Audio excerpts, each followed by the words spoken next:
Hey guys, I think it's time to lift the Hiace.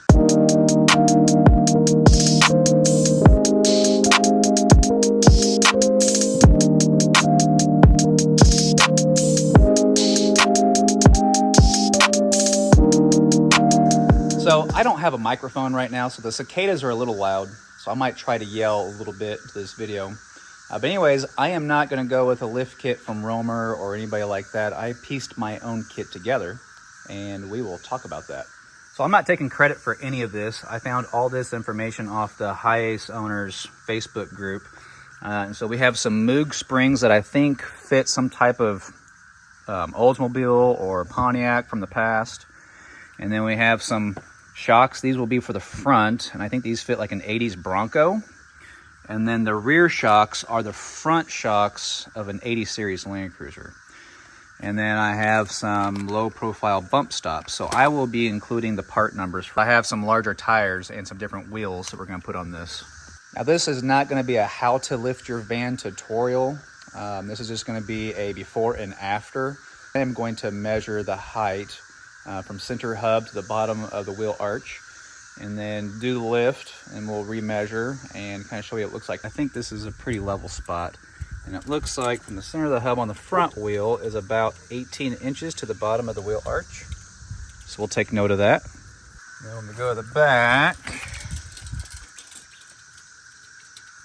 from about the center is about 17 3/8 possibly, something like that. 17 1/4, 17 3/8, something around there. All right, here's a comparison of the springs. So here's the original, obviously, and then here's the Moog springs, and they're about the same height. So I'm thinking they're a lot heavier and thicker than the original ones. So it must be a different spring rate that kind of keeps it up. Oh, come on, Boulder, what are you doing? The comparison of the old shock and the new shock, and here it is, fully extended. I'm working on the front now, and the little spacer for the bolt that goes down in that flange on the shock that I bought is too wide. I have to take the old one out and stick it in there, or I could trim the other one up. I think I'm just gonna pull it out and put this one in. All right, got the front end done, got shocks in, got the new bump stops in, and I also cranked up the torsion arms. And I think I have about 1.25 inches of lift in the front. So whenever I get this back down, we'll measure it. Time to measure how much the lift actually lifted the van. And I have a little treat for you. This is actually 2 weeks after my initial filming. I was able to get my wheels and tires finished, get them all mounted and balanced, and I got them on the van. So let's reveal what that looks like.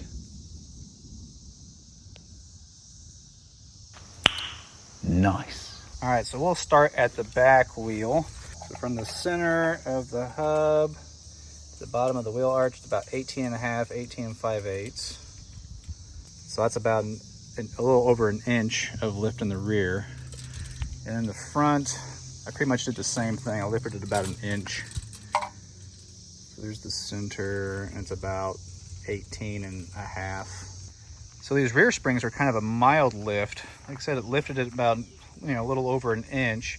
Compared to the JDM off-road kit I had on the last van, it lifted it 3.5.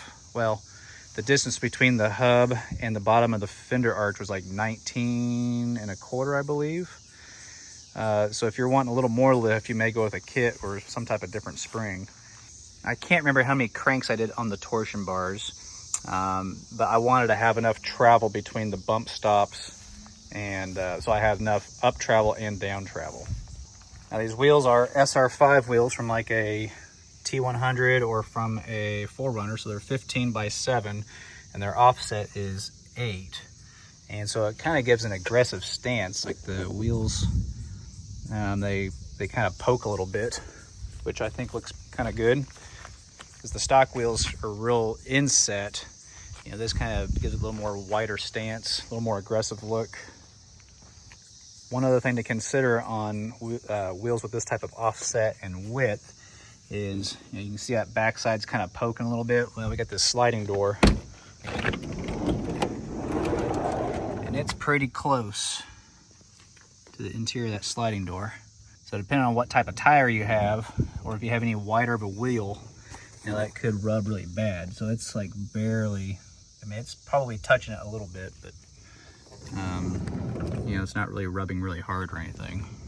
The tires are Goodyear Wrangler Trailrunner ATs, and they are 235/75/15, which make these tires an overall 2 inches taller in diameter compared to the original 215/70 R15 tires that were stock on this. That gives me an inch of additional ground clearance from the tire, an inch on this side, an inch on this side, and then also have an additional clearance from the suspension lift. So yeah, it's got a little more clearance than stock.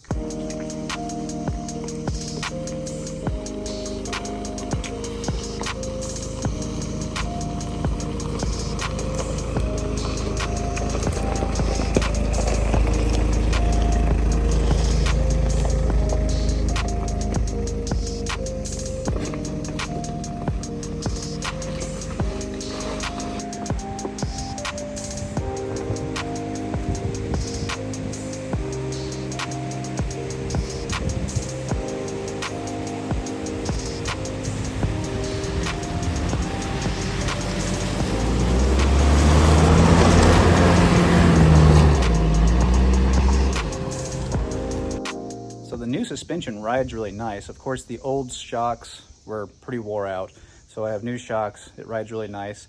The rear springs are not bouncy. I am not planning on putting any type of cabinets or drawers back there, nothing that's constant where it needs you know, a higher spring rate.